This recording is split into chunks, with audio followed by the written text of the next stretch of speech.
À la conquête de l'étincelle oubliée, partie 3. Penchons-nous quelque peu sur cette dite noirceur. Pourquoi donc, direz-vous? Car ce combat interne en est un qui perdurera jusqu'à notre dernier souffle. Hélas, l'être humain ne peut se détacher de cette noirceur pour de bon. Elle le suivra toute sa vie, telle une vieille amie. De plus, puisque c'est mon histoire, je suis présentement plongé dans cette obscurité. Est-ce mal d'y être? Non, je ne crois pas.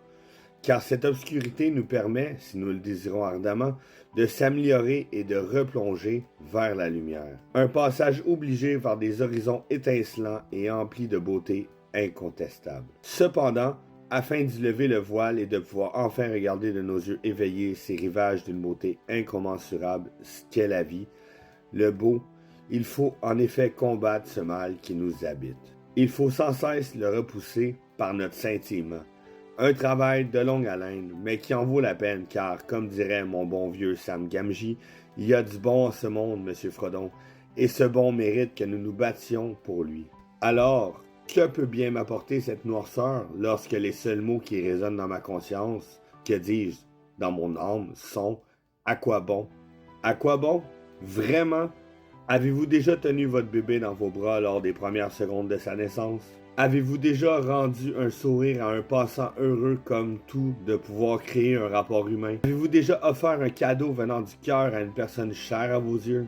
Avez-vous déjà observé l'émerveillement de votre enfant qui voit la vie pour la première fois, le voir contempler des banalités à vos yeux, mais des miracles de la vie aux siens? La vie est emplie de beau.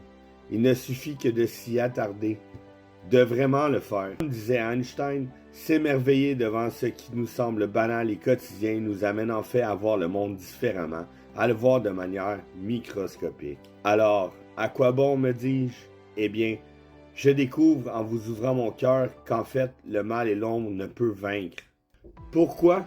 Avez-vous déjà observé le soleil? Le ciel d'un bleu éclatant avec cet astre qui brille de mille feux? Encore, avez-vous déjà observé les étoiles au milieu de ce noir infini qu'est le firmament? Quel acteur principal de cette scène théâtrale? La lumière. La lumière est toujours présente, cachée certes, mais présente à un endroit ou à un autre. Cherchez-la un tant soit peu et vous la découvrirez, aussi fidèle qu'une horloge suisse et aussi imposante que n'importe quelle merveille de ce monde. Alors, ce combat que je livre présentement, ce questionnement sur mon pourquoi et ce désir de lâcher prise pour de bon n'arrive pas à la cheville de ce qui m'attend de l'autre côté du champ de bataille. La guerre, je suis contre, évidemment. Mais cette guerre interne est inévitable à tout être humain et je crois de tout cœur qu'elle ne fait que nous rendre meilleurs, plus allumés que jamais, prêts à refléter le beau pour que ce dernier perdure à jamais, telle une force infinie qui détruit le mal, qui repousse le noir, le mauvais.